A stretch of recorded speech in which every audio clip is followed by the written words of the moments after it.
சமயபுரம் அருகே கிணற்றுக்கு குளிக்க சென்ற கல்லூரி மாணவர்கள் 2 பேர் நீரில் மூழ்கி உயிரிழந்த சம்பவம் அப்பகுதியில் சோகத்தை ஏற்படுத்தியுள்ளது.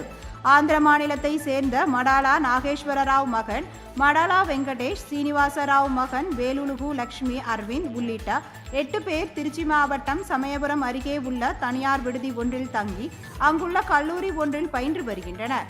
இந்நிலையில் நேற்று ஞாயிற்றுக்கிழமை கல்லூரி விடுமுறை என்பதால் மதியம் மடாலா வெங்கடேஷ், வேலுகு லட்சுமி அரவிந்த் ஆகியோர் தனது நண்பர்களுடன் சமயபுரம் மாரியம்மன் கோவில் முடிக்காணிக்கை மண்டபம் அருகில் உள்ள கிணற்றிற்கு குளிக்க சென்றனர்.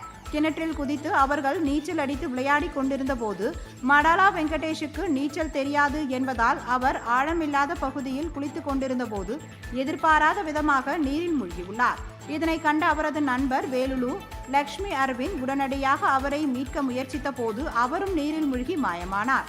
உடனிருந்த மற்ற நபர்கள் நீண்ட நேரம் தேடியும் அவர்களை மீட்க முடியாததால் உடனடியாக கிராம மக்களிடம் இது குறித்து தெரிவித்துள்ளனர். தகவல் அறிந்து சம்பவ இடத்திற்கு விரைந்த சமயபுரம் தீயணைப்பு நிலைய வீரர்கள் 2 மணி நேரத்திற்கு மேலாக போராடி கிணற்றில் மூழ்கிய இருவரையும் சடலமாக மீட்டனர். பின்னர் அவர்களுடைய சடலங்களை ஸ்ரீரங்கம் அரசு மருத்துவமனைக்கு சமயபுரம் போலீசார் அனுப்பி வைத்தனர். மேலும் இது குறித்து வழக்கு பதிவு செய்து விசாரணை செய்து வருகின்றனர்.